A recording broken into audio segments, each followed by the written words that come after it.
aquilo que queremos ouvir, mas aquilo que o Senhor quer falar, quer nos exortar e mostrar à tua igreja que tu és Deus presente aqui na terra e nas nossas vidas. Obrigada, Jesus, por tudo. Em nome de Jesus. Amém. Glória a Deus. Bom dia, graça e paz. Nós vamos estudar hoje o capítulo 3 do livro de Romanos. Eu peço aos irmãos que abram.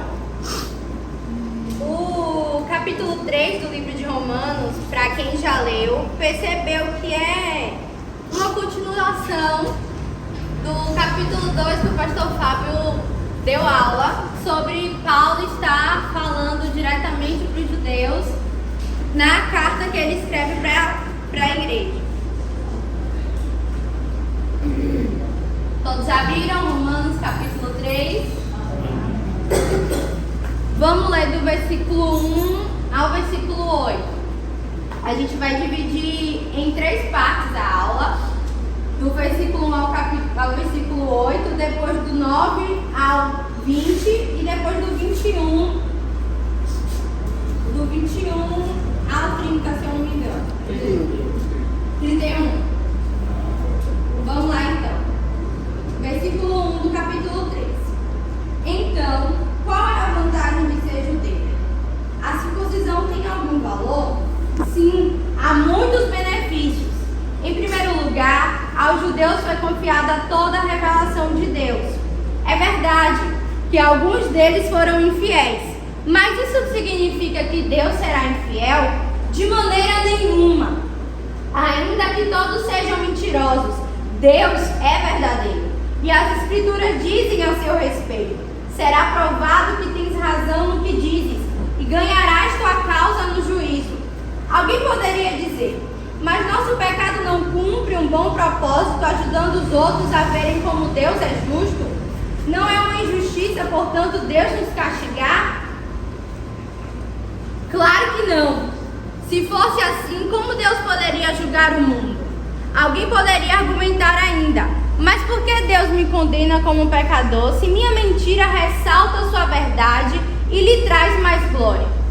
E alguns até nos difamam, afirmando que dizemos: quanto mais pecarmos, melhor. Quem diz essas coisas merece condenação. A gente vai até aí para falar da primeira parte.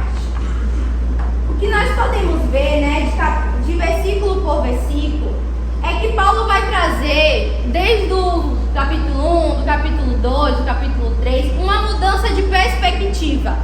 Mas como assim uma mudança de perspectiva?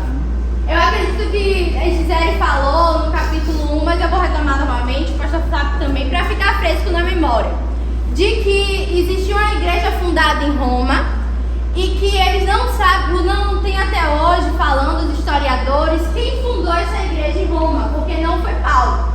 E aí, quando Paulo descobre a existência dessa igreja em Roma, ele tem um homem lá, que eu agora não me recordo o nome, que ele expulsou os judeus de lá, e os gentios, eles tomaram conta dessa igreja. E quando esse homem morreu, os judeus voltaram para Roma e queriam tomar essa igreja dos gentios, porque na cabeça dos judeus não tinha como os gentios cuidarem da igreja. Então Paulo, ao descobrir isso e ao ter no seu coração um desejo muito forte de ir a Roma, porque ele fala no Romanos que ele já planejou muitas vezes ir a Roma, que ele quer muito ir a Roma, visitar essa igreja, mas o fato dele ainda não conseguir, ele escreve cartas para mandar para essa igreja. E aí ele escreve cartas para esses judeus. Para quê? Para mudar a perspectiva desses judeus acerca dos gentios. Então, o capítulo 2, o capítulo 3, Paulo está escrevendo uma carta para que os judeus mudassem a sua perspectiva sobre aquilo que eles tinham, a ideia errada que eles tinham dos gentios. Pensem como a mudança de perspectiva é como a gente não conhece uma pessoa e outra amiga da gente conhece essa pessoa. Por exemplo, o pastor Fábio, ele conhece Gabi, só que eu não conheço Gabi. Mas o pastor Fábio sabe quem Gabi é, a maneira de Gabi agir, ele sabe que Gabi é correta.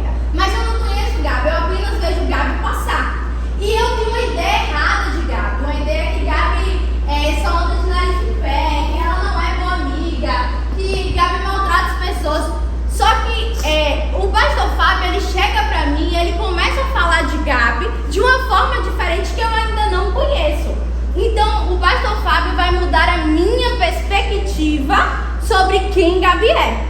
Então, o que Paulo está fazendo aqui com essa carta é mudar a perspectiva dos judeus acerca dos gentios. E acerca dos próprios judeus que eles se achavam.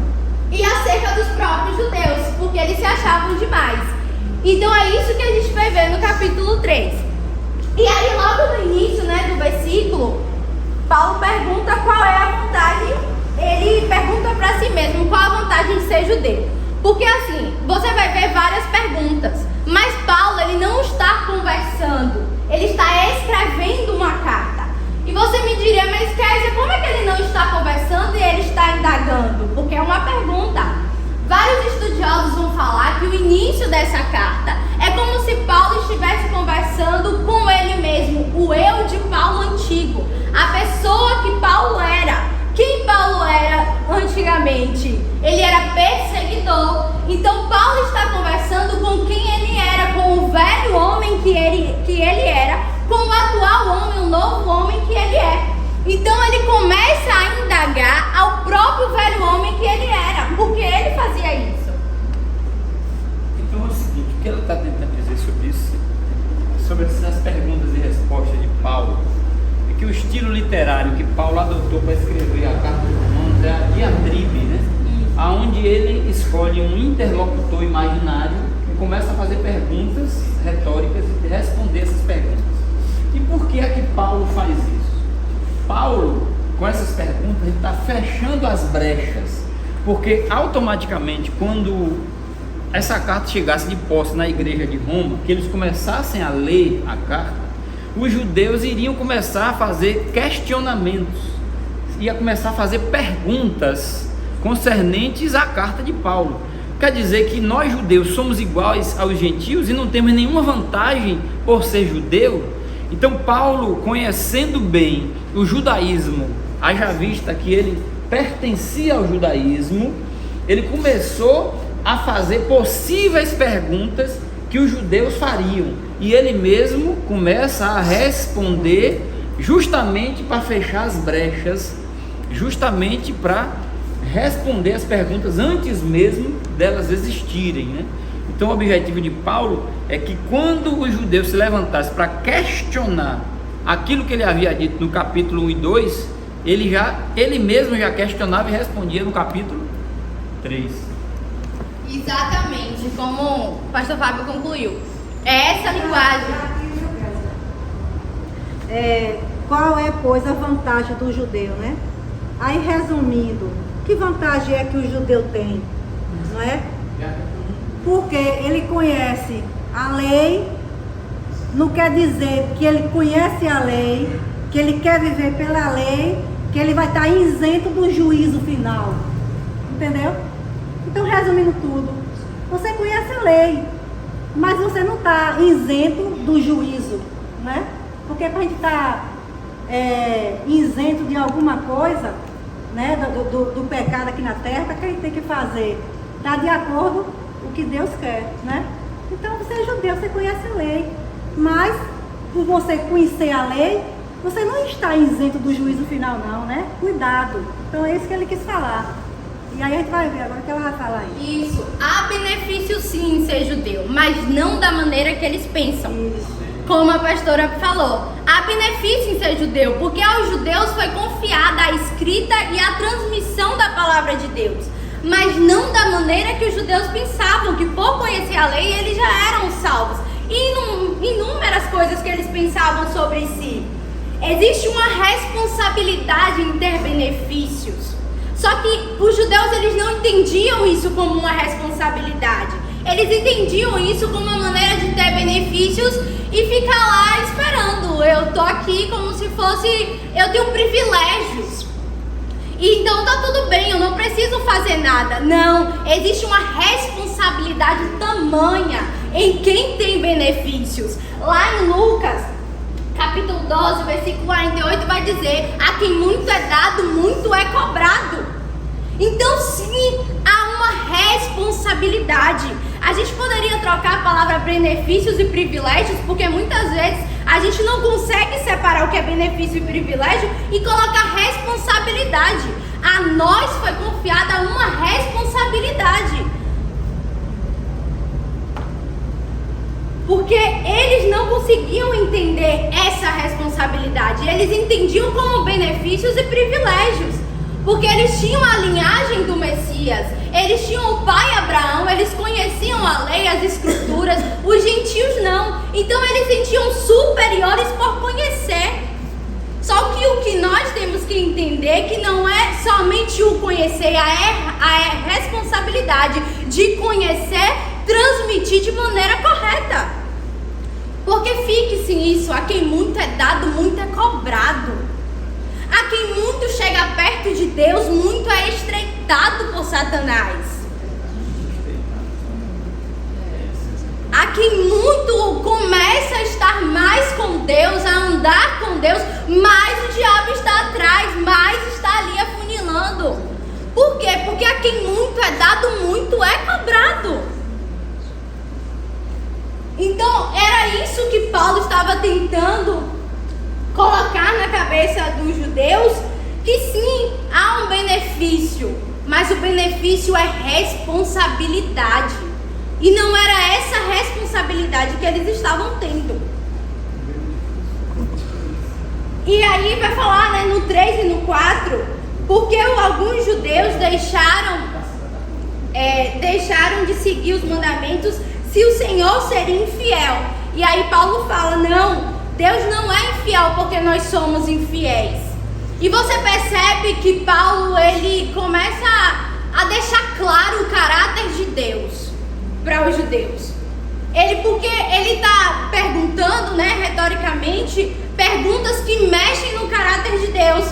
Por acaso Deus é infiel se nós somos infiéis? Não. O caráter de Deus não muda se nós mudamos. Porque nós somos uma criatura passageira, uma criatura que hoje está de um jeito, amanhã está de outro. Mas Deus, ele não muda hora nenhuma, momento nenhum. Então, de maneira nenhuma, Deus é infiel, mesmo que nós sejamos infiéis. Nós podemos ver isso no sacrifício de Jesus. O povo estava todo infiel, o povo não estava fazendo nada, não estava cumprindo a lei, não estava cumprindo os mandamentos. Mas ainda assim, Deus enviou o seu Filho. Para quê? Para fazer de nós o que Ele sempre quis que nós fôssemos, a sua igreja, a sua noiva. Então Deus não deixa de ser fiel nunca se nós formos infiéis. O que ele está dizendo nesse versículo 3 também é o seguinte, que a pergunta é, Deus deu o privilégio dos judeus, são muitos, mas ele falou de um, que é ter recebido a palavra, né? Ter tido a responsabilidade de transmitir a palavra, como ela bem frisou. Só que mesmo assim alguns eram infiéis, e essa infidelidade era constatável, né? Era visível. Então o que é que Paulo pergunta? Que é como se Paulo estivesse dizendo que o objetivo da lei falhou. Por quê? Porque não conseguiu fazer com que todos fossem fiéis. E essa infidelidade do povo estaria então revelando a infidelidade de Deus? Não, de maneira nenhuma. Deus permaneceria fiel, mesmo que alguns que deveriam ser fiéis não fossem. Entende? É como na igreja, todos ouvem a mesma mensagem, a mesma palavra, mas tem aqueles que são mais, se aproximam mais, que buscam mais, que estão dispostos a obedecer, em contrapartida tem outros que não. Mas isso anula a palavra que foi pregada? Não. Isso anula a originalidade da palavra de Deus? Não. Então, o fato de haverem judeus infiéis, mesmo tendo recebido a lei, não anularia a fidelidade de Deus. Viu, Kevin? E assim, falando, né, sobre graça e paz, pessoal, falando assim da fidelidade do caráter de Deus, como a aula aqui revela, a gente também vê ali logo na ceia, né, com Jesus, um discípulo amado, João, e o Judas do lado. Ele tratou os dois com a mesma forma, né? Não mudou, ele sabia que o Judas ia trair, e ali podia mudar a forma dele tratar, mas foi a mesma forma, tanto do João que o amava, né, quanto o Judas que o ia trair. Então isso aí traz coisas para dentro de nós, né? Que apesar da nossa infidelidade, né, Deus não muda, e Ele não lança em nosso rosto o pecado, mas sim Ele que está querendo o coração contrito, arrependido, Então é isso que a gente tem que ver, porque pela lei aqui, eles eram mentirosos, né? Porque se não cumprir uma vírgula, né, que tiver ali, então foi anulada tudo aquilo ali para eles, né? Então, e Deus ali mostra, através da fé, né, que nós somos salvos. E hoje em dia, o pessoal acha que a graça, né, pode fazer as coisas como querem, não querem ter compromisso, né? Eu indo para a igreja, para mim tá bom. Ou eu fazendo uma caridade, eu tô salva. E aí a gente não pode levar, a gente tem que levar a sério a graça mesmo. A responsabilidade o que a graça nos traz. Porque realmente aí o mundo não vai ler a Bíblia, vai ler a nossa vida. E se a gente não tiver de acordo com a palavra de Deus, a gente está escorregando. Aí o que é que vão dizer? Eu ser crente como fulano? Eu ir para a igreja lá para ouvir fulano que faz isso e isso lá em cima, ministrando, entendeu? Então é isso que o pessoal pensa. Como você falou, Fábio conhecia Gabi, mas você não conhecia. Então é isso. Aí daí a pouco o quê? Transmite uma mensagem ruim, né? Porque o que a gente mais vê na televisão é escândalo, gente.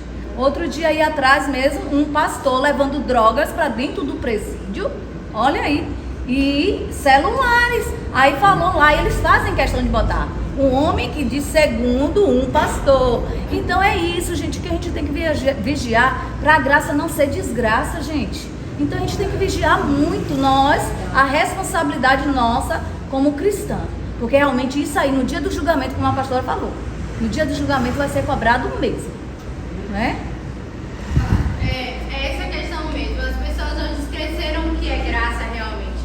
E isso que Tia Marli falou é exatamente o que o pastor Fábio falou. Eles estavam sendo infiéis e por causa de serem infiéis, muitas pessoas estavam julgando que Deus era infiel. Então, o que aconteceu há anos atrás, há 1000 anos atrás, hoje em dia também. A nossa conduta e quem nós somos revela quem Deus é. Então será que as pessoas olham para nós e dizem, Deus é infiel? E será que tem alguém para dizer para ela de maneira nenhuma, por mais que eles sejam infiéis, Deus não é infiel?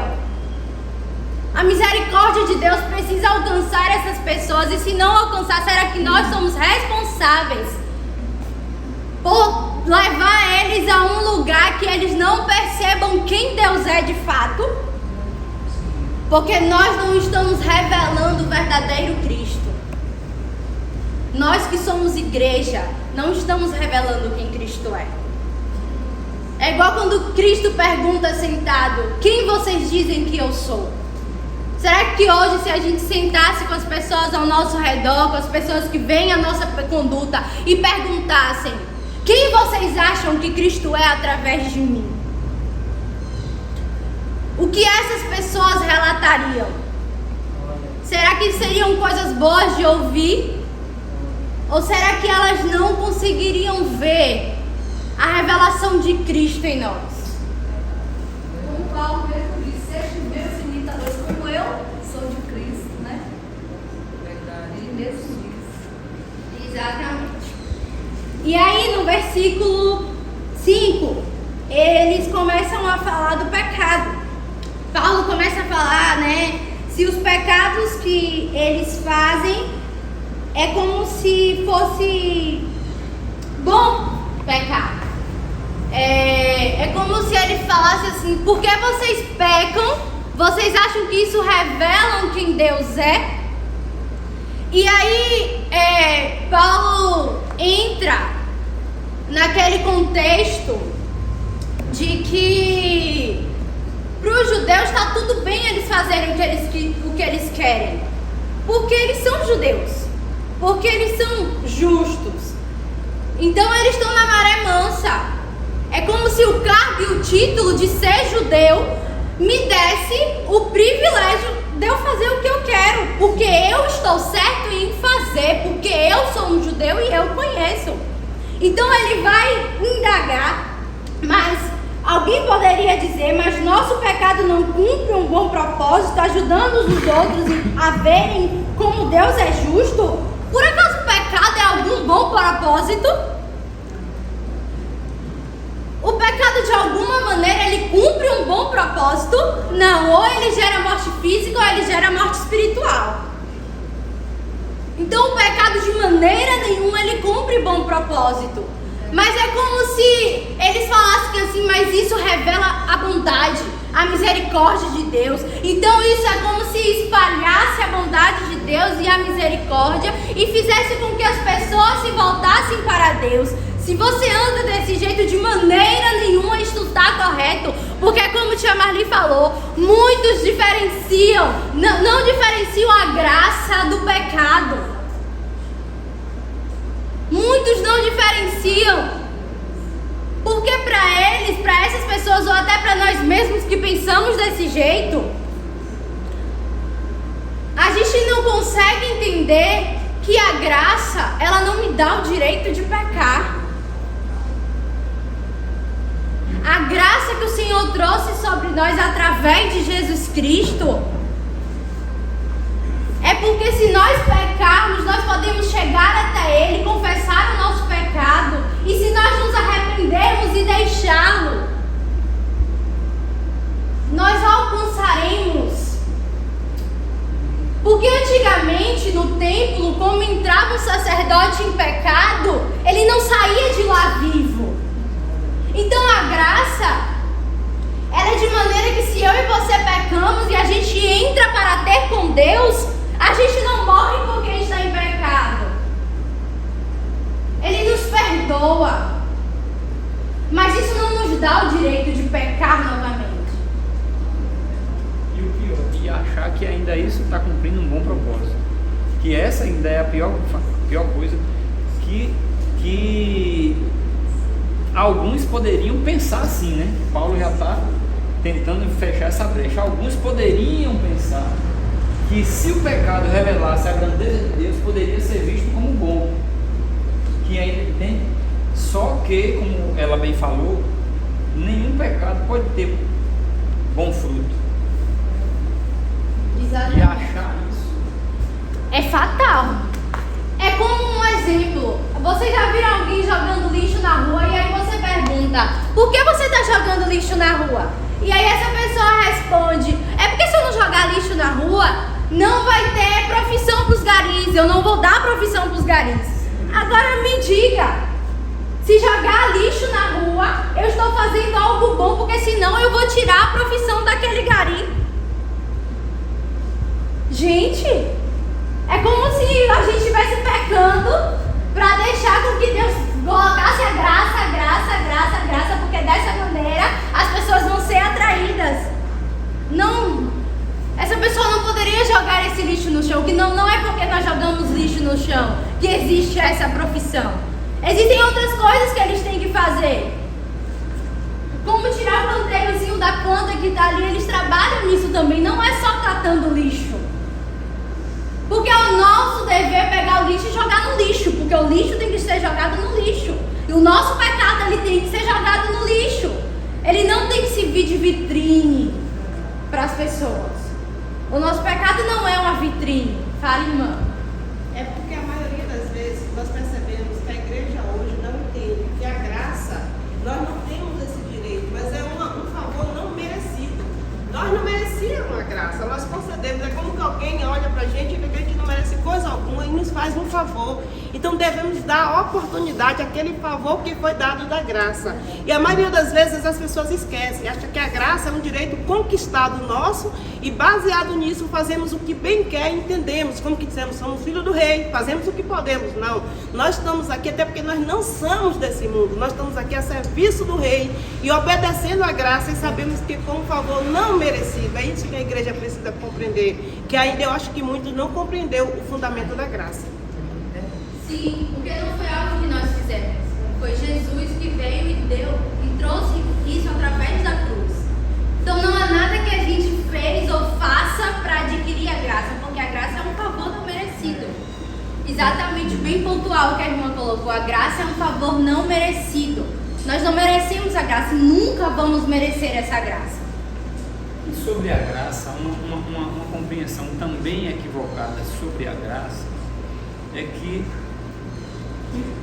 fazendo um paralelo entre a lei e a graça, a lei era mais rígida. A graça é mais flexível, né? Só que a graça nos leva a internalizar a Cristo, não de forma exterior como na lei, cumprindo rituais externos para a santificação, e sim interna. E a gente esquece também de observar que a graça não é mais flexível, não é mais maleável, ela muito pelo contrário, ela é mais rígida. Por quê? O que é que Jesus disse uma certa feita? Não adulterarás. Ouviste o que foi dito, não adulterarás. Aí Jesus diz: eu porém vos digo que aquele que em seu pensamento cobiçar a mulher do outro cometeu adultério. A lei dizia que o ato consumado era pecado, e Jesus dizia que o pensamento já se constituía em pecado. Então a graça não é flexível como se imagina, entendeu? Ela é mais estreita do que a lei, só que nós não percebemos isso. E assim, ó, o que eu observo, na última aula, né, Fábio falou sobre o orgulho espiritual, não é? Então, muitos se acham, né, por conhecer a palavra, por estar ali ministrando, e aí vem isso sobre ele, não é? Ele não pega a graça como Jesus ofereceu e faz conforme Jesus, que ele era o maior, mas se foi servo ali lavando os pés, o discípulo, ele dando, né, aquele exemplo pra gente. E aí eu me lembro que tinha um pastor, ele ministrando lá tremendamente, uma irmã simplesinha dentro da igreja. Aí Deus falou ao coração: ore por ele. Aí quando terminou a ministração dele, ela foi lá e disse ao pastor: pastor, eu sinto de Deus no meu coração para eu orar pro senhor. Ele fez: não precisa orar não, minha irmã. Ele disse assim na taca. Então é como a gente vê, abusa da graça. Ele podia ser humilde e dizer assim: ah, minha irmã, eu preciso das orações. Então às vezes as pessoas se acham, né, com conhecimento, e aí porque uma irmã é mais simples, ou aquilo ali, aí começa a humilhar. Então Jesus jamais faria isso, né? Com a graça, ela veio um favor imerecido, né? E outra coisa que a gente mais observa, aqueles discípulos, olha as profissões dele. Jesus fez: venha, chamou. Então aqui todos nós somos chamados por Jesus. Não foi a gente que escolheu ele, não foi a gente, não, eu quero aceitar Jesus. O chamado já foi feito. Agora basta a gente abrir os nossos olhos espirituais, dilatar o nosso coração, porque o que mais que Jesus quer é isso, que a gente dilate nossos corações.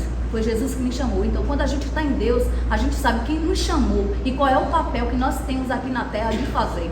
Não é o que fulano fala ou pensam de nós. O importante é a gente ter esse conhecimento desta graça, a gente saber que nós somos filhos, né? Ter aquela intimidade com Deus, porque aí quem tem que bater em retirada sempre é os conceitos contra as nossas vidas, porque quanto mais você vai fazer no reino, você vai ser apedrejado, né? Quanto mais você tem aquele cargo que você vai fazer, não é para agradar o homem, mas sim agradar o Senhor Jesus. E é isso que, né, a gente tem que ver os nossos olhos, tanto pela fé e os nossos olhos materiais. Sim, porque o conhecimento, ele é bom. O que nós estamos fazendo aqui nessa manhã?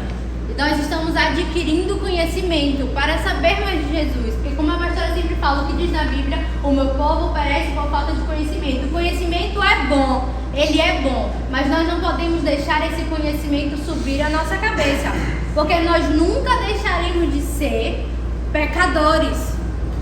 Nós somos filhos, sim, nós somos filhos do Rei. Nós somos filhos dele. Ele nos adotou como os filhos. Aqueles que recebem o Senhor como Pai, ele dá o Espírito Santo para aqueles. Mas a gente não pode deixar isso subir a nossa cabeça e nos orgulhar em dizer: eu sou. Porque é isso que os judeus estavam fazendo. Eu sou. Não, você não é nada. Nós não somos nada. No exemplo que a gente vê João Batista, ali vem aquele que eu não sou digno de desatar a sandália dele, né? Ele vem, ele já era antes de mim, então é isso. E a maioria das vezes a gente vê que a pessoa, como aquele judeu estava: eu sou, né? Sim. Então a gente tem que vigiar muito. Ele disse: eu sou a voz que clama no deserto.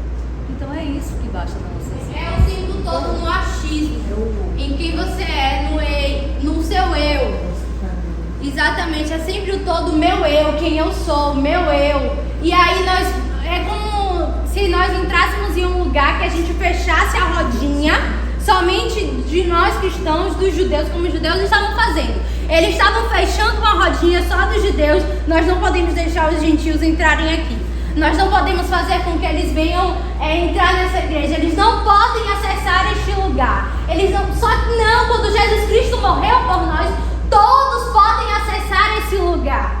Não é somente nós que podemos acessar este lugar. Porque quando Jesus Cristo fala ide e pregai para todo mundo, nós esquecemos que às vezes nós estamos aqui adquirindo conhecimento, tudo no bem bom, e esquecemos daqueles que estão lá.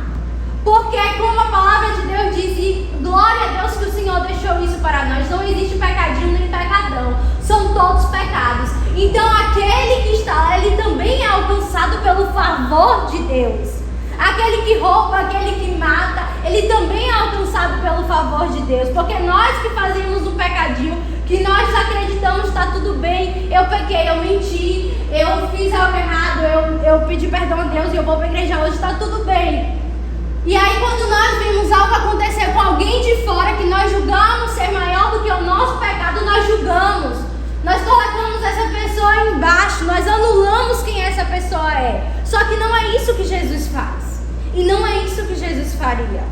Porque Ele não anula as outras pessoas, porque todos, a palavra de Deus vai dizer que o Senhor quer alcançar a todos. Não está falando estreitamente dos cristãos, não está falando estreitamente dos judeus. Nós temos privilégios que se transformam em responsabilidade. Nós somos responsáveis, porque quem conhece a verdade sabe que não é só conhecer a verdade, está tudo bem, é pegar a sua cruz e seguir. Fala aí, irmã. Amém.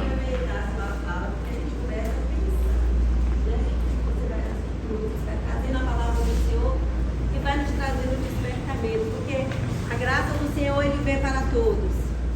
Amém. Mas daí, com essa graça, a gente precisa ter o entendimento da obediência, né? Porque é um conjunto. Se eu não obedeço, eu vou ter a graça do Senhor, sim.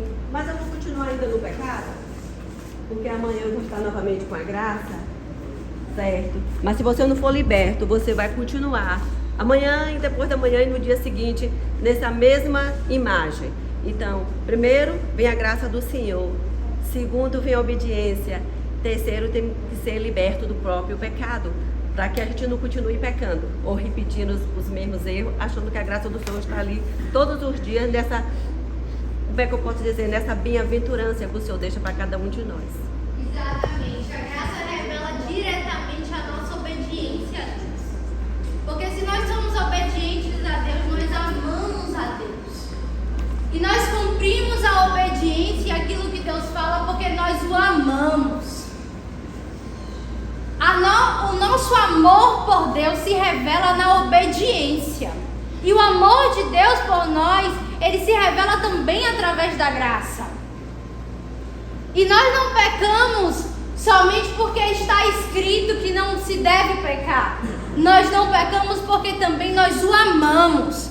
É como se fosse um casamento, quando o pastor está fazendo e ele fala que é pecado trair, é pecado adulterar. Só que você não vai trair o seu esposo ou a sua esposa unicamente porque é pecado, mas porque você ama essa pessoa. Porque você ama primeiramente a Deus e você ama essa pessoa. Não é só por causa daquilo que está escrito, é porque você ama. Isso é diferente. A lei estava ali para ser cumprida, a lei batida. Mas quando Jesus Cristo ele veio, ele disse, olha, se você cumprir é porque você me obedece, porque você me ama. Então é o amor que nós temos, que nós tanto dizemos para Jesus. Nós chamamos. Mas será que isso sai das nossas palavras e se concretiza em ações? Será que nós conseguimos tirar isso do vocabulário e traduzi-lo em obediência? Porque é por isso nós não desobedecemos ou nós não lutamos contra o pecado e contra a carne, porque nós o amamos. Porque Ele nos resgatou. Porque Ele nos tirou do lamaçal do pecado e nos deu vida. porque Ele nos adotou. Nós o obedecemos porque nós o amamos. É quando um filho desobedece o pai, não é estritamente porque ele falou, não desobedeça, não faça isso porque é errado. Eu não vou fazer porque eu amo a minha mãe, porque ela está certa no que ela fala. Então eu não vou fazer isso porque eu amo a Deus, porque eu obedeço a Deus, porque tudo que Ele fala é para o meu bem, é para alcançar a vida eterna. Nós nunca deixaremos de ser pecadores, nós só seremos santos com Ele. Mas a todo tempo nós precisamos lutar contra isso que nós somos, contra a natureza pecaminosa que nós temos. Nós não podemos aceitar a natureza pecaminosa que está dentro de nós e ficar tudo bem. Nós precisamos lutar contra essa natureza, com tudo que nós temos. E não sozinho, porque a palavra de Deus vai dizer: sem mim nada podeis fazer. Porque nós amamos. Porque Ele Nos amou primeiro. Ele nos amou primeiro. É muito fácil a gente falar que a gente ama a Deus, e é verdade. Como é fácil falar que a gente ama a Deus, mas como é difícil a gente lutar contra aquilo que a nossa carne quer todos os dias. É muito fácil a gente chegar aqui, cantar um louvor, ouvir uma pregação, dizer que vai colocar essa pregação certa na nossa vida, ao caminhar da nossa semana, como o Gabi falou no início, ser cautelosos, porque a palavra de Deus fala em Provérbios como ela leu. Mas será que nós colocamos isso em pauta? Porque é muito difícil. Nós colocamos isso em características, em coisas que nós podemos fazer. É muito mais fácil falar para Deus que nós o amamos. É muito mais fácil vir a este lugar. É muito mais fácil vir a este lugar terça, quinta, domingo de manhã e domingo de noite e cantar para Ele e ouvir as pregações. Mas de que maneira nós podemos chegar a este lugar, cantar para Deus? A palavra pode falar com a gente, mas se nós sairmos daquela porta e a palavra que foi ministrada nesse altar, ela não trazer transformação para a minha vida, de que forma eu e você estamos amando a Deus?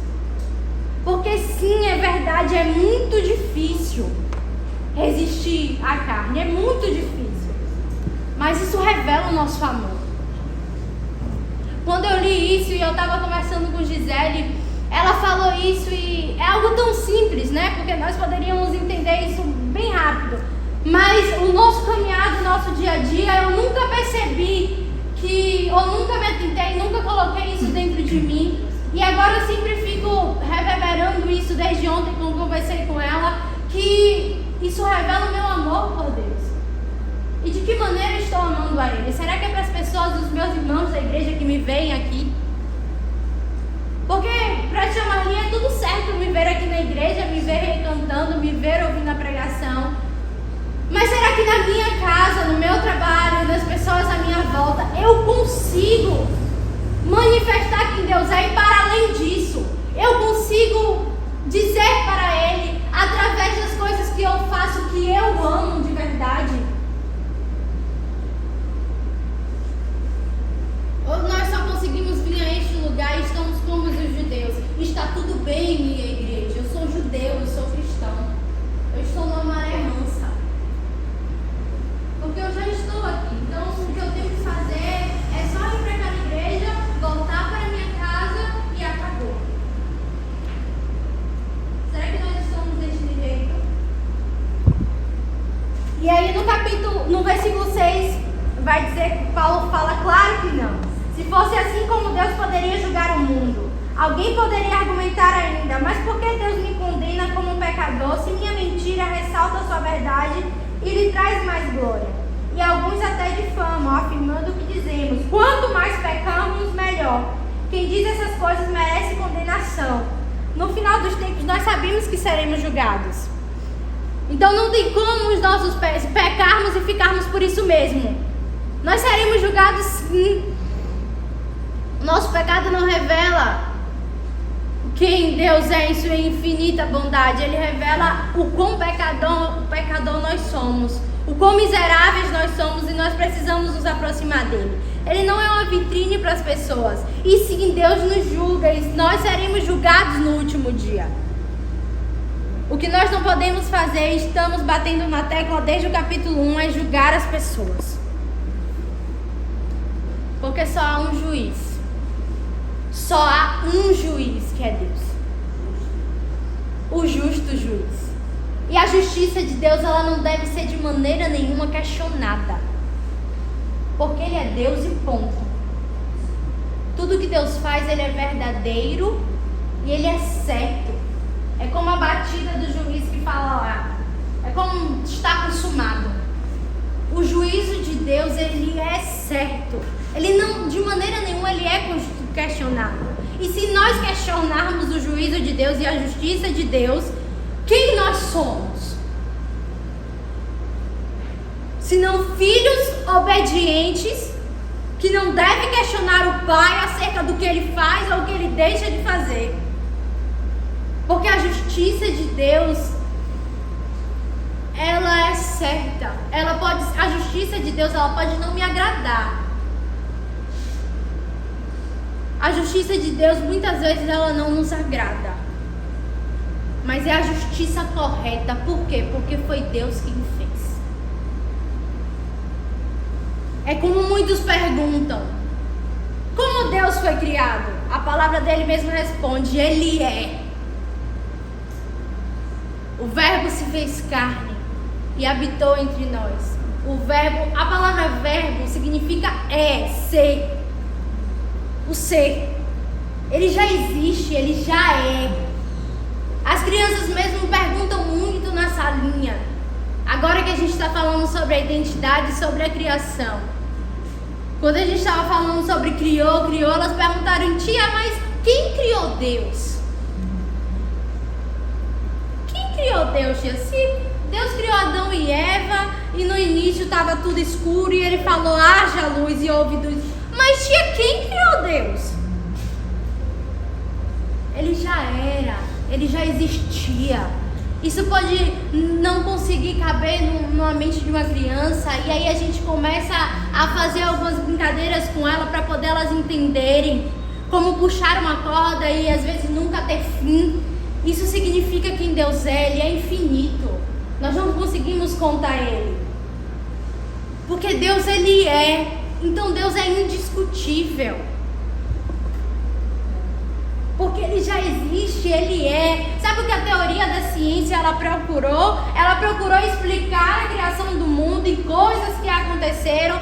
Foi uma explosão, uma destruição, e isso aconteceu desse jeito, e aí foram passados, e a gente veio do macaco e foi passados anos e anos, porque elas queriam, a ciência ela é metodológica, ela sempre quer um método, ela trabalha com métodos em coisas exatas, ela não gosta que você pergunte coisas que ela não sabe responder, porque ela é pautada em métodos.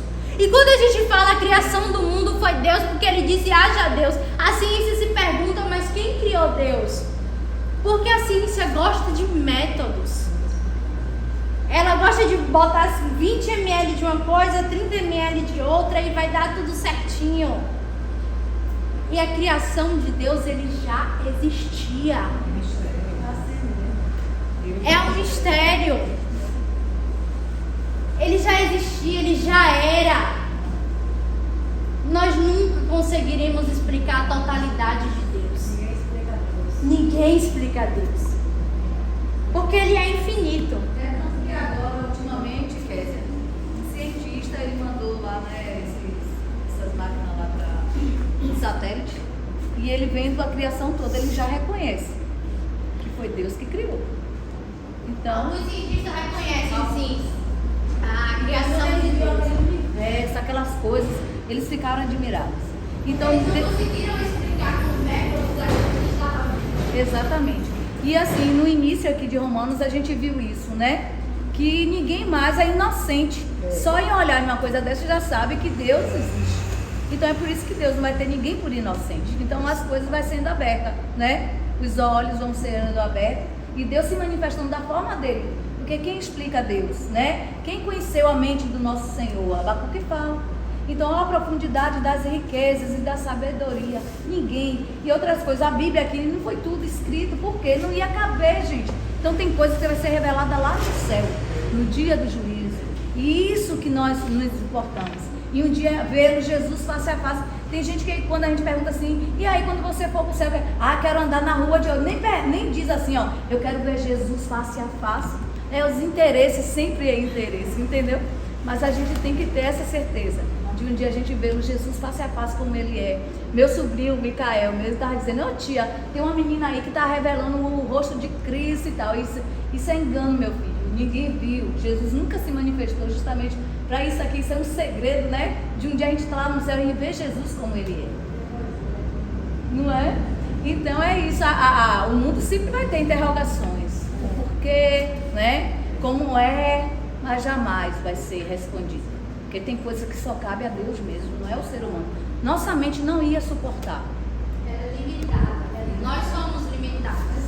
Porque o nosso corpo humano é uma mente limitada e nós não conseguimos compreender a totalidade de Deus. Nós não suportaríamos conhecer a totalidade de Deus. Nós só iremos conhecer a sua totalidade com Ele. A palavra de Deus fala que os anjos, eles a todo momento falam santo, santo, santo, e eles não param de dizer santo. E a cada santo, eles são revelados de uma maneira diferente. Então, se você imagina que Deus, o Todo-Poderoso na glória, ele se manifesta de maneira diferente para os anjos que estão ali. E a cada momento eles dizem santo de uma maneira gloriosa que eles não conseguem compreender. Quem dirás nós aqui na terra? De que maneira Deus se expressa a sua totalidade que nós já ficamos extasiados com a sua glória, com a sua presença. Então Deus, ele é infinito. E nós podemos perceber isso como ele se manifesta para os anjos. Imagine como ele se manifesta para as criaturas da terra, para os seus filhos. Se o pouco que Deus faz conosco nos deixa extasiados. Amém. Fale, pastor Fábio. O que acontece? Deus se manifesta para nós de forma que a nossa mente possa compreender, né? Um diálogo que ele tem com Nicodemos, João capítulo 3. Chega uma hora que Jesus diz assim: eu falo das coisas da terra e tu não compreende. Imagine se eu falar das coisas do céu. Olha. Né? Então Deus usa uma linguagem compreensível a nós seres humanos. E mesmo assim, já é difícil compreender. Então Deus é infinito, a nossa mente é finita e limitada, né? Por isso que nós nunca vamos compreender Deus na totalidade. É uma perda de tempo. É duas coisas que eu acho perda de tempo. São os escatológicos, tentar determinar uma data para o retorno de Cristo. Eu gosto de estudar um pouco de Bíblia, mas não me apego a isso, porque Jesus disse que só Deus sabe o dia. Sim. E a hora. Então para que eu vou perder tempo pensando nisso que só Deus sabe? E a segunda coisa é tentar explicar a existência de Deus, como que Deus foi criado. Isso é perda de tempo. A ciência nunca vai ter essa informação. Inexplicável. É inexplicável. Nós só encontraremos isso com Ele. Somente nele, na glória com Ele, entender com Ele. Nós não conseguiríamos entender aqui porque nós somos limitados. Então nesses versículos até o 8, Paulo deixa bem claro que Deus é justo e que a sua justiça ele não deve ser questionada. A santidade e a justiça de Deus ela não deve ser questionada, porque Ele é. É como Ele fala para Moisés: eu sou. Deus fala: ó, eu me basto, eu sou o que eu sou. Então a santidade e a justiça de Deus ela não deve ser questionada de maneira nenhuma. E aí no 9 ele continua, né? Pois bem, devemos concluir que nós judeus somos melhores que os outros? E aí Paulo fala: não, de maneira nenhuma, pois já mostramos que todos, judeus ou gentios, estão sob o poder do pecado. Vocês percebem que a mesma pergunta que ele está fazendo aqui no versículo 9, ele faz no versículo 1 e ele dá respostas completamente diferentes. Ora, no versículo 1, Tem alguma vantagem de ser judeu? A circuncisão tem algum valor? E aí Paulo se responde, sim, há muitos benefícios. E aí no versículo 9 ele fala, devemos concluir que nós judeus somos melhores que os outros? E ele fala, não, de maneira nenhuma, pois já mostramos que todos, judeus ou gentios, estão sob o poder do pecado. Então é sobre aquilo que eu falei. O versículo 1, ele remete à responsabilidade. O benefício que os judeus têm é transmitido em responsabilidade. E o que o versículo 9 está falando é sobre os privilégios. É sobre os judeus se disserem ser melhor, ser uma raça superior. Então ele está falando que é como se os gentios tivessem pecados e os judeus eles não tivessem pecados. E aí Paulo fala, todos, exatamente todos, começou por um lugar só. Nós começamos sobre o pecado. Nós somos pecadores, nós éramos pecadores e quem nos resgatou foi Cristo. Então não é só porque o Senhor ele escolheu os judeus, ele passou primeiro para os judeus, que quando Cristo veio, todos se fizeram pecadores. Sabe, é como o Senhor falou lá em Noé, que ele ia destruir a terra e ele olhou e ele só viu um justo. E esse justo foi Noé. Só tinha Noé de justo naquela terra, naquele lugar. E todos os outros eram pecadores. E ainda assim, você percebe que Noé ele se sujeitou a uma vontade de Deus que a sua mente não conseguia compreender. Porque a mente de Noé ela também era limitada como a nossa. Você acha que Noé não perguntou muitas vezes em si mesmo: quantas vezes eu estou fazendo essa arca e ainda não há chuva? E mesmo assim ele continuou caminhando. Ele se perguntou entre si, ele pode ter se perguntado. Até hoje eu falo assim, as pessoas não me ouvem, as pessoas não estão. Mas os questionamentos não deixaram ele para trás, ele continuou caminhando. E as próprias circunstâncias de não haver chuva. A própria circunstância de não haver chuva. E ainda assim ele continuou caminhando sobre a palavra de Deus. É como Paulo falou, sobre a tua palavra eu lançarei a rede. Então, os judeus e os gentios, nós e aqueles que não estão aqui, que não conheceram a verdade ainda, nós viemos do mesmo lugar. Todos nós estamos sujeitos aos pecados. Não aos mesmos, mas não existe pecadinho e pecadão, são todos pecados. Então ele tá falando aqui, olha, eu estou igualando vocês, a mesma coisa. Vocês não são superiores a eles, porque conhecem a lei, são detentores da lei. É como os sacerdotes, eles se sentiam superiores, porque os pagãos, eles não conheciam a lei. Mas Paulo está igualando aqui, olha, vocês judeus e os gentios, você judeu que se acha tão raça superior, se acha superior, vocês são iguais. E muitas vezes nós nos achamos superiores. Nós nos achamos superiores porque nós pegamos aquela palavra de que nós somos filhos. E se nós somos filhos, nós somos superiores aos pagãos porque eles não são filhos, então eu preciso excluir eles. Quando eles chegarem a um determinado lugar que eu estou, eles serão filhos também. E é verdade, aqueles que são filhos são aqueles que aceitaram a Deus. E aqueles que não são ainda são uma criatura. Mas isso não nos dá o direito. Na verdade, isso faz com que nós tenhamos a responsabilidade que você tanto falou, de que a quem mais é dado, mais é cobrado. Então, quanto mais você está próximo de Deus, maior a sua responsabilidade no reino de Deus. Exatamente. Isso nos dá uma responsabilidade em falar de Jesus e transmitir quem Jesus é. Perceba que nós somos mais responsáveis do que aqueles outros que estão lá. E muitas vezes nós nos sentimos melhores e superiores do que eles, que são os ditos pecadores, e nós somos ditos os santos. Estamos querendo as benécias de sermos filhos de Deus, mas estamos nos esquivando das responsabilidades. Porque ser cristão, estar aqui adquirindo conhecimento, não é necessariamente um benefício, é transmitido em responsabilidade. Entenda, é claro que qual seria o nosso benefício? Encontrarmos Deus todos os dias no nosso quarto, orar com Ele. Algo que os gentios ainda eles não conheceram a verdade. Mas esse seria um benefício, mas não é um privilégio de estar tudo bem. Isso foi falado muito no nosso discipulado, para quem estava no discipulado. Jesus não veio, morreu numa cruz e agora está tudo bem. Ele não só veio morrer numa cruz para nos dar a salvação e a vida eterna. Depois ele falou, quem quiser vir após me seguir, tome a sua cruz e siga-me. Jesus não veio aqui só morrer em nosso lugar e está tudo bem.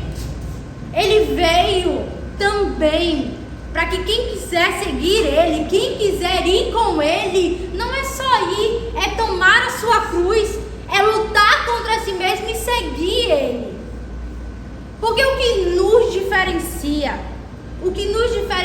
daqueles que ainda não conheceram a verdade, não é o pecado, porque nós todos somos pecadores. É seguirmos a Ele lutando contra nós mesmos. É seguir a Jesus e lutar contra a nossa natureza que nós somos.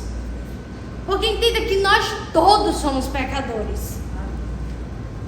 Para chegar assim a esse conhecimento, a gente vê, são várias denominações e cada uma com suas doutrinas. Eu me lembro que quando eu morava na Cruz 4, se eu tivesse de calça, uma irmã de uma doutrina não me dava paz do Senhor, porque eu estava de calça e na igreja dela só usa saia. Então, assim, somos muitos, porém todos formamos um só corpo, né? E é isso que Jesus um dia vem buscar, esse corpo, né? Essa igreja. Não é a placa da igreja, e muitos, porque a igreja é pentecostal, é isso e aquilo, então desvalorizam a outra, ou acham que só eles são santos. Tem uma igreja mesmo que eles acham que só os louvores dele é tudo diferente da gente. Só os louvores, as roupas, mas às vezes o pecado não está ali nem na roupa, né, no cabelo que é grande e tal, mas a língua, as condutas de destituir quem estava lá junto com eles, sendo parente, mas se afastou, então ali é pecado de morte, não tem a ver com você. Então são coisas horríveis que precisa do conhecimento, né? E o que Paulo vê, ele abre o conhecimento aqui para todos, de gentios, né, como esses judeus. Larissa estava me dizendo mesmo que lá nos Estados Unidos tem um grupo que é de judeus, que eles são, faz a circuncisão. Até hoje. Então eles não aceitam, já vai logo perguntando se é ou não, porque se não for, não entram. Não entram lá na congregação deles, entendeu? Continua. Gentios e judeus. Até hoje continua isso. Aí eu não... Sobre o que Marli falou de alguns irmãos de outras denominações olharem com olhar de julgamento para os outros, é porque infelizmente a igreja é muito do que o líder é, né? Nós somos conduzidos pela liderança, pela visão da liderança, não é assim? Então o que acontece? Jesus veio implantar o reino de Deus, só que muitos líderes não têm visão de reino, têm visão de reinado. É diferente. Então, o que importa não é o reino de Deus, é o reinado do ministério A, é o reinado do pastor B, é o reinado do pastor C, da apóstola D. Então, fica meio que numa ilha, fica ilhado, sem haver comunhão entre os irmãos, né?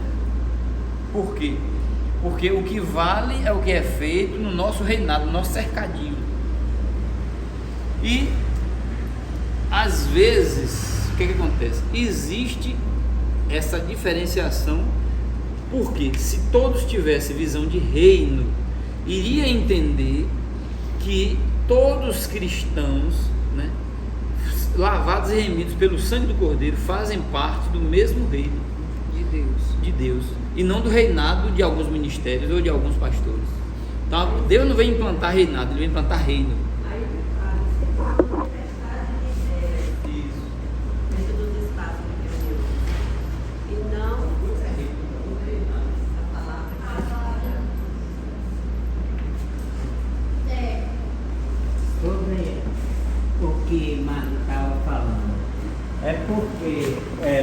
muitas denominações colocaram esse implante sobre as roupas, cabelo e tudo. O problema é porque quando o evangelho foi implantado aqui no Brasil, foi aquele casal que vieram dos Estados Unidos e eles vieram com roupas diferentes que eles usavam, porque lá era dessa maneira. Então eles acharam por bem implantar, e muitas denominações, como uma igreja, a Deus e Amor, a Assembleia de Deus, que hoje a Assembleia de Deus está mudando, que antigamente na igreja não entrava de short, não entrava nada. Hoje eles já estão vendo a realidade, como que Deus quer que a pessoa mude de vida e não de roupas, nem que a pessoa mude de atitude, porque o que eu fazia hoje eu não faço mais, o que fulano fazia hoje não é para ele fazer mais. Então Jesus Cristo disse claramente: eu vim para que todos tenham vida e a tenham em abundância. Então foi nisso aí que eles implantaram esses tipos de roupa. Mas coisas natural, porque tem igreja que é determinada aquilo ali e não vai mudar, são usos e costumes. Doutrinas humanas, né? Vamos lá para o versículo 9. Ou 10. Como afirma as Escrituras: ninguém é justo, nenhum sequer. Ninguém é sábio, ninguém busca Deus. Todos se desviaram, todos se tornaram inúteis. Ninguém faz o bem, nenhum sequer. Sua conversa é repulsiva, como o odor de um túmulo aberto. Sua língua é cheia de mentiras. Veneno de serpentes goteja de seus lábios. Sua boca é cheia de maldição e amargura. Apressam-se em cometer homicídio. Por onde passam, deixam destruição e sofrimento. Não sabem onde encontrar paz. Não têm o menor temor de Deus. É evidente que se aplica àqueles a quem ela foi entregue, pois seu propósito é evitar desculpas e mostrar que todo mundo é culpado diante de Deus, pois ninguém será declarado justo diante de Deus por fazer o que a lei ordena. A lei simplesmente mostra quanto somos pecadores. E aí aqui a gente consegue ver que o ser justo não é somente pelas nossas obras, é porque Cristo veio, morreu por nós e nos tornou justos. É como a irmã falou, é a graça não merecida. Não é sobre o que nós fazemos ou podemos fazer que iremos dar uma ajuda a Deus para nos tornar justos. O que nos diferencia de ser justo não, porque justo foi o Senhor que nos deu com a sua cruz, mas o que nos diferencia de sermos é sobre a responsabilidade que está sobre nós. Então ser justo, quem nos tornou justos foi por intermédio da cruz. Foi Jesus que morreu por nós e nos tornou justos. Não são pelas nossas obras, embora nossas obras serão julgadas. Nós não somos justos através das obras, nós somos justos através da cruz. Mas as nossas obras, elas serão julgadas. Por que nossas obras serão julgadas? Porque o que nós fazemos está determinado ao propósito que Jesus criou sobre nós. As obras não nos tornam justos, mas as obras revelam a nossa justiça. As obras não vão nos tornar justos, mas as obras vão revelar a nossa justiça. Isso sobre a nossa conduta, quem nós somos. As obras revelam a nossa justiça. É como a árvore, né? É como a árvore. A árvore boa, ela vai dar o fruto bom. Perfeito. Né? Mas a árvore ruim não vai dar um fruto bom. Vai ver a árvore pelos frutos, né? Exatamente. São as árvores pelo fruto, mas as nossas obras elas serão julgadas. Mas o que nós, porque aqui fala que o justo, porque ninguém será declarado justo diante de Deus por fazer o que a lei ordena. Porque os judeus eles se achavam justos porque eles cumpriam a lei. Mas nós somos justos através da cruz. A lei, ela só revela que nós somos pecadores, como aqui mesmo fala. Existem alguns versículos que a gente compreende de uma forma equivocada. Por exemplo, esse versículo: aquele que cumprir a lei, mas tropeçar em apenas um item da lei, é transgressor de toda ela. Então a gente entende que isso, Deus quer que nós cumpramos toda a lei. Temos que cumprir toda a lei, mas já está provado que ninguém consegue. O que é que a Bíblia está dizendo? Que a lei é tão rígida, tão incapaz de salvar, que se você cumprir 99% e errar em 1%, essa mesma lei te condena. É isso que ele está dizendo. Ou você cumpre tudo, ou você está fora total, porque se você errar em um item, você está fora disso. Então, em primeiro lugar, nós não somos justificados por cumprir a lei, porque nenhum cumpriu. O único que cumpriu foi quem? Jesus. Então ninguém vai ser salvo por cumprir a lei. Se eu estiver querendo ser salvo por cumprir a lei, eu já estou condenado, porque já está mais do que provado que ninguém cumpriu. Pessoas muito melhores do que eu, muito mais crentes do que eu, muito não conseguiram. Eu que vou conseguir, você que vai conseguir, não vai conseguir. Por isso é que a lei ela cumpre dois papéis fundamentais. A lei primeiro aponta, ela evidencia o pecado. Suponhamos que aí na frente o pastor Samuel costuma estacionar o carro dele na frente da igreja. Suponhamos que a prefeitura amanhã coloque uma placa: proibido estacionar, não é isso? Então até hoje ele estaciona e não é punido por isso, porque não tem nenhuma atribuição legal que considere isso como uma infração de trânsito.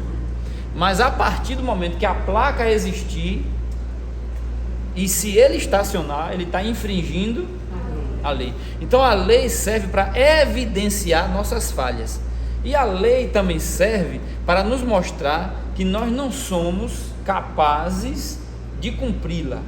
E o terceiro, a lei aponta para Cristo, para a necessidade de um intermediário entre Deus e os homens, chamado Jesus Cristo. Eu sou o caminho, a verdade e a vida, e ninguém vem ao Pai senão por mim. Por isso que a lei revela que nós necessitamos de alguém para pagar o preço pelo nosso pecado, entende? Então os judeus também, um outro versículo que as pessoas entendem de forma equivocada é o seguinte: quando Jesus diz: examinai as escrituras, cuidando achar nelas a vida eterna. Então a gente pensa que Jesus está mandando que nós examinemos as escrituras. Embora esse seja um princípio bíblico, neste caso aqui, Jesus não está mandando ninguém examinar. Ele está dizendo o seguinte: vocês examinam as escrituras, mas examinam de forma equivocada, porque se examinassem de forma certa, correta, iriam saber que elas testificam de mim, e quando eu chegasse, vocês iriam me identificar através das escrituras. Então o que é que acontece? Muitas vezes nós estudamos as escrituras de maneira equivocada e não percebemos, os judeus, né? E não perceberam que precisavam de um mediador para conduzi-los de volta a Deus. Ana quer falar. A lei termina proíbe, né? O pecado, né? A lei vem pelo pecado, então automaticamente ela é coibida, né? Ela não pode avançar.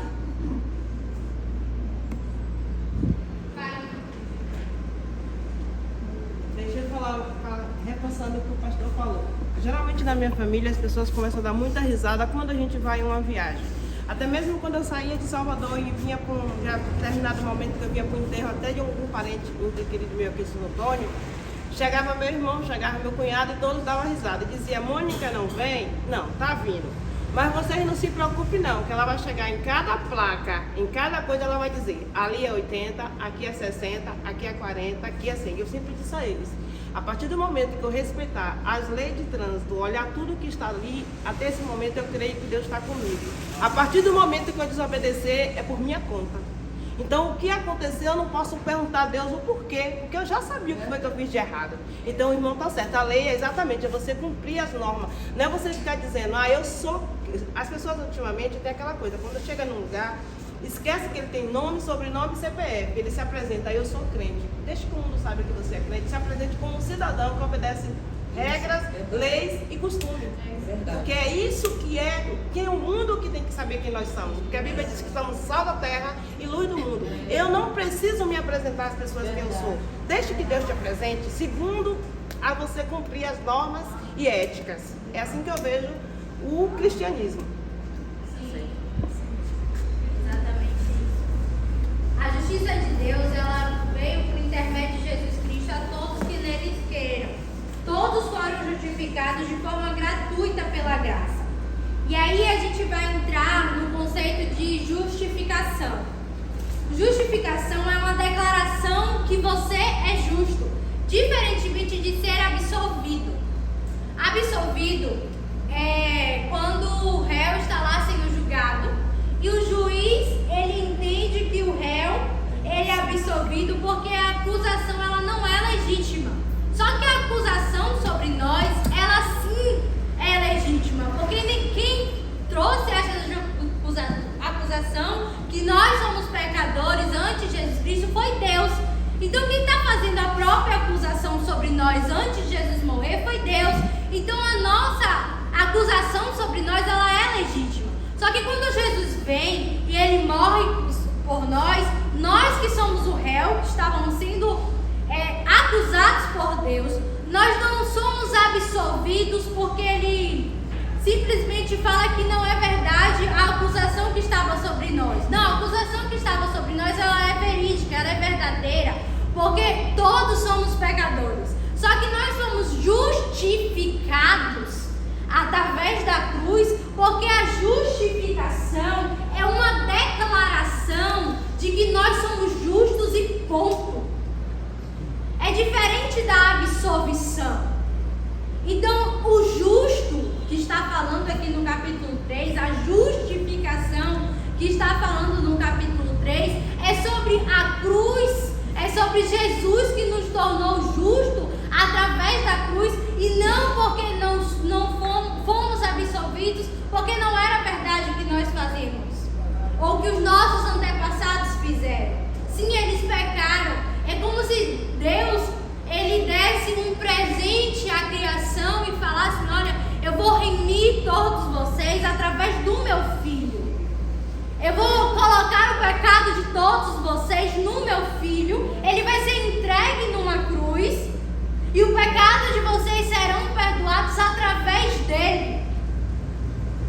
Então, o Senhor estava fazendo de nós o que ele sempre quis que nós fôramos desde o início. Desde Adão e Eva, a sua noiva escolhida, a igreja. O Senhor sempre quis ter um relacionamento conosco. Desde Adão e Eva, quando ele vem a ter com Adão e Eva. Sabe quando o povo está no deserto e Moisés, ele fala, olha, vocês jejuem, fiquem, façam isso, porque amanhã o Senhor vai descer. E aí o povo faz isso. E quando eles vão para o monte e a presença de Deus desce, eles falam, não, Moisés, não, nós não queremos não, fala tu por nós, vai tu ter conosco. E aí Moisés sobe e o Senhor escreve leis para aquelas pessoas. Mas fica um questionamento, se essas pessoas fossem a ter com Deus, a ter esse momento de secreto, será que Deus escreveria leis? Porque quando nós entramos no secreto e estamos com Deus, quem Deus é, o Espírito Santo em nós, nos revela os nossos pecados, e quando nós pecamos, instantaneamente nós percebemos. Então, naquele momento, será que Deus ele queria escrever leis ou ele queria estar no secreto com aquele povo? É um questionamento bastante plausível. Eu acredito que Deus queria escrever a lei não para aquela geração, mas para gerações futuras, né? Porque Deus quer que nós tenhamos acesso a isso. Então, por isso que um dos privilégios de ser judeu, e nós devemos isso a eles, a Bíblia diz que a salvação vem dos judeus, não para os, mas através dos judeus. Então, uma das dívidas que a humanidade tem para com o judeu é que eles, além de receberem a lei, quando Paulo escreveu isso, está se referindo ao Antigo Testamento, eles preservaram as Escrituras. Por que é que hoje nós temos acesso à Bíblia? Porque o povo judeu preservou o Antigo Testamento inteiro. Sim. Então, respondendo à pergunta da irmã, Deus queria sim que ficasse documentado, porque ele sabia que isso serviria até nossa geração, e se houver uma futura geração, se não houver um arrebatamento até lá, vai servir para as próximas gerações, para as próximas gerações e para as próximas gerações, porque isso sem estar escrito poderia se perder. Algo que ficasse cravado. Mas para além de uma lei, naquele momento o Senhor estava buscando algo íntimo com o seu povo. Ele poderia sim ter escrito a lei outros dias à frente, outros dias com Moisés, mas naquele momento, exatamente quando o Senhor fala para Moisés que quer ter com o seu povo e para eles vir a glória do Senhor descer, você percebe que é uma forma que Deus ele queria se achegar e trazer o seu povo mais para perto dele, fazer com que a glória do Senhor fosse sentida de maneira mais perto do seu povo, exatamente da maneira quando Jesus foi crucificado numa cruz e o véu se rasgou de alto a baixo, e agora nós podemos acessar esse santíssimo lugar. O Senhor estava vindo àquele povo de uma maneira gloriosa, que somente era dado aos sacerdotes no templo. Então o que o Senhor estava fazendo com aquele povo era uma oportunidade que de maneira nenhuma eles poderiam deixar passar. Mas eles tiveram medo naquele momento. Eles estranharam aquele momento. E várias vezes isso pode ser um motivo pelo qual nos deixamos rasos, com a água só no pé. Nós não nos submetemos a esse mar e a essa glória do Senhor. Fale, irmão. Para realmente ter possibilidade de viver debaixo da lei do Senhor, nós precisamos nascer de novo, conforme Nicodemos visitou o Senhor Jesus à procura de explicações, de respostas para o que ele estava vendo acontecer em Israel.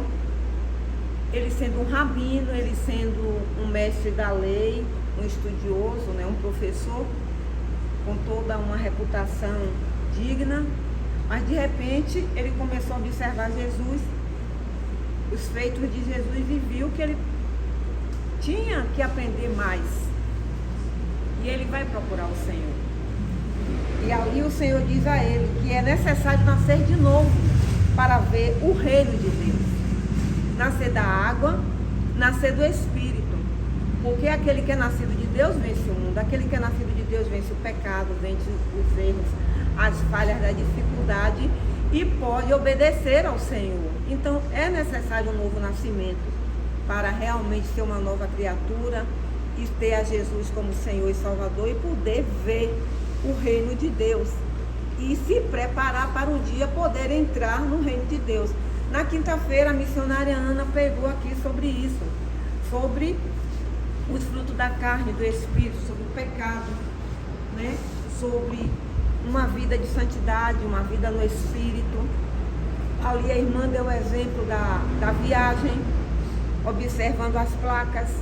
Se você, assim também como o pastor Fábio falou, se você não obedece à lei, então você vai sofrer as consequências. Mas para que você possa realmente obedecer ao Senhor, e as suas leis, é necessário nascer de novo, como questionamento do Nicodemos, para ele entender tudo aquilo. O Senhor Jesus disse para ele: você precisa nascer de novo. E ele ainda diz: vou nascer do ventre da minha mãe sendo velho? Assim como o jovem rico que questionou a respeito da salvação. Então é necessário nascer de novo, nascer da água, nascer do Espírito e ser uma nova criatura, para que todos possam ver que realmente você é uma outra pessoa. E quando você se olhar no espelho, você não veja mais aquela pessoa que você foi no passado antes do Senhor. É um novo nascimento. É exatamente o que a gente falou no início. Que a proposta de Paulo foi fazer com que ele tivesse uma nova perspectiva dos judeus, dos gentios e de si próprios, né? Ou seja, até aqui nós viemos conduzidos pela lei, mas a lei não vai cumprir o propósito de salvar. Precisamos de um intermediário, precisamos do sacrifício de Cristo para isso. Precisamos nascer de novo em Cristo Jesus, mudando a perspectiva. Exatamente. Engraçado, porque ele fez uma referência que ontem à noite da orando, meditando, meu Deus. Lá no princípio, Deus mandou Noé construir uma arca para que guardasse cada espécie dentro daquela arca, né? Porque o Senhor já estava entendendo que aquele mundo ali, naquele momento, precisava ser destituído, porque não tinha nada que agradava a Deus. O pecado era horroroso. Então o Senhor vai lá e diz: Noé, faça uma arca nessa metragem, né?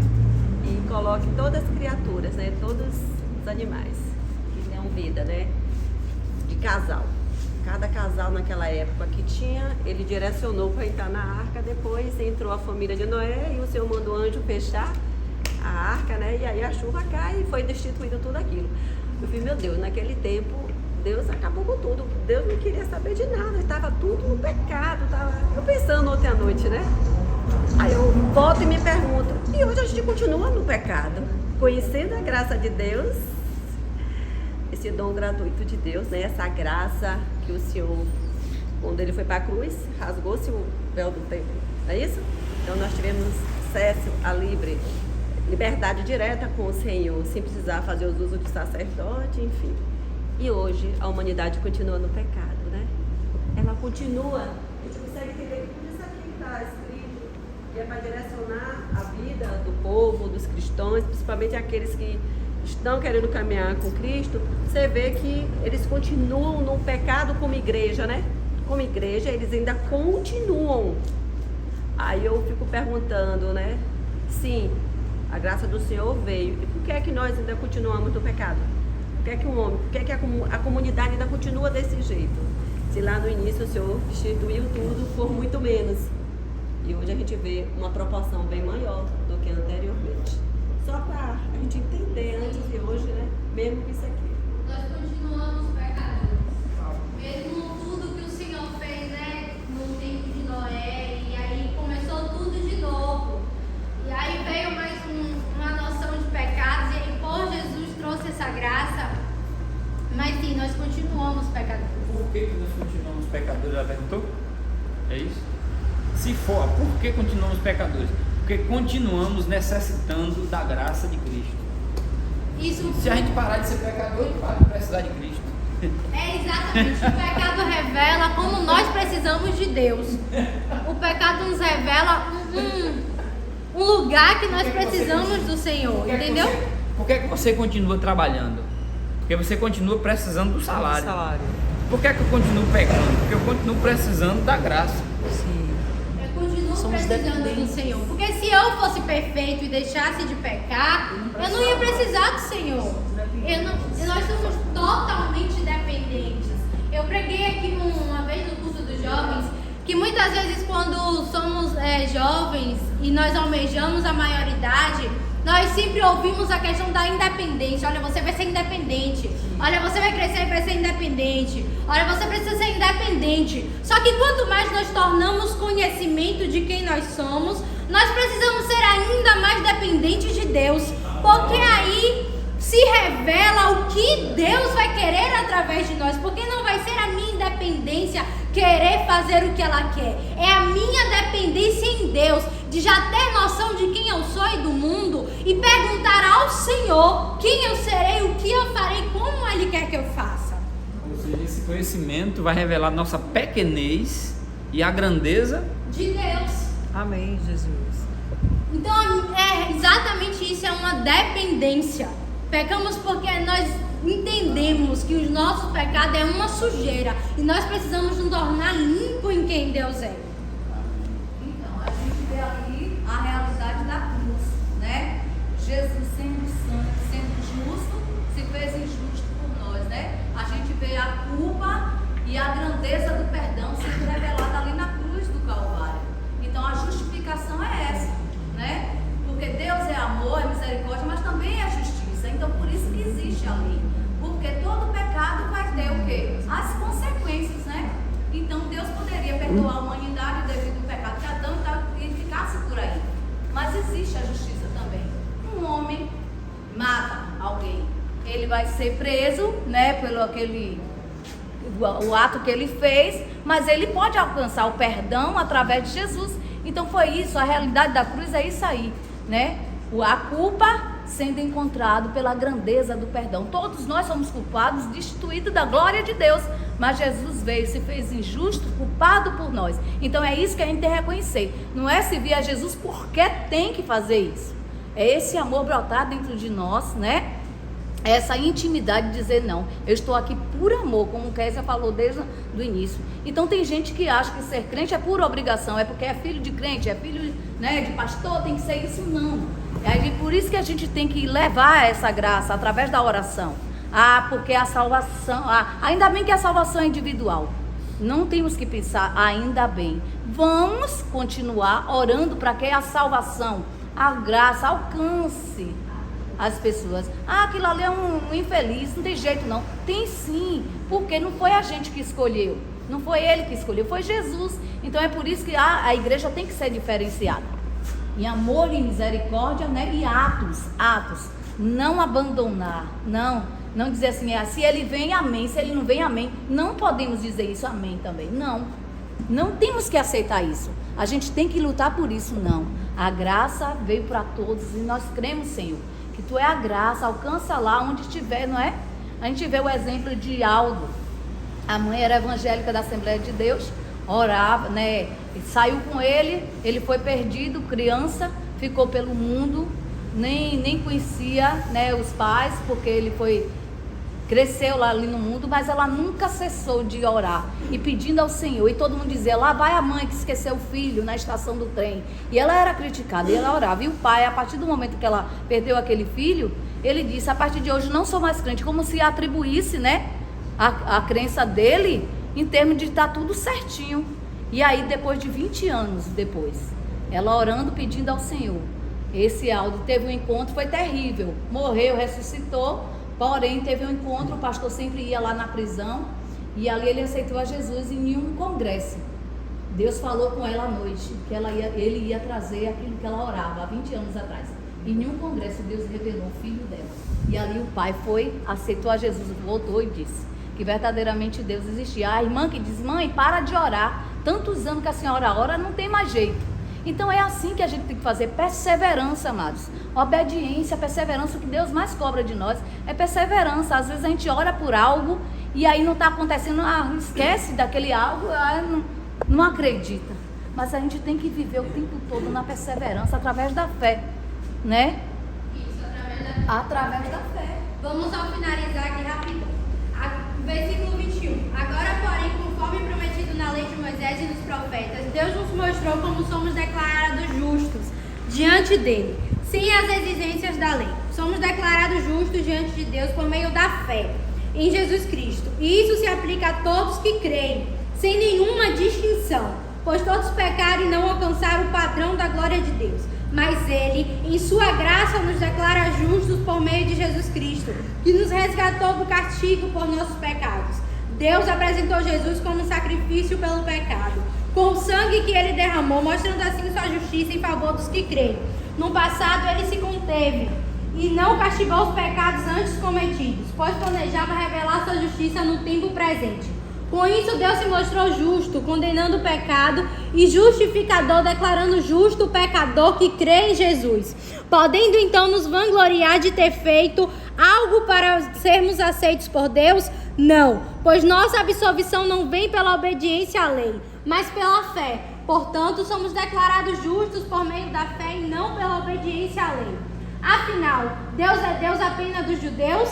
Não é também Deus dos gentios? Claro que sim. Existe um só Deus, e Ele se declara justos, tanto judeus como gentios, somente pela fé. Então, se enfatizamos a fé, quer dizer que podemos abolir a lei? Claro que não. Na realidade, é só quando temos fé que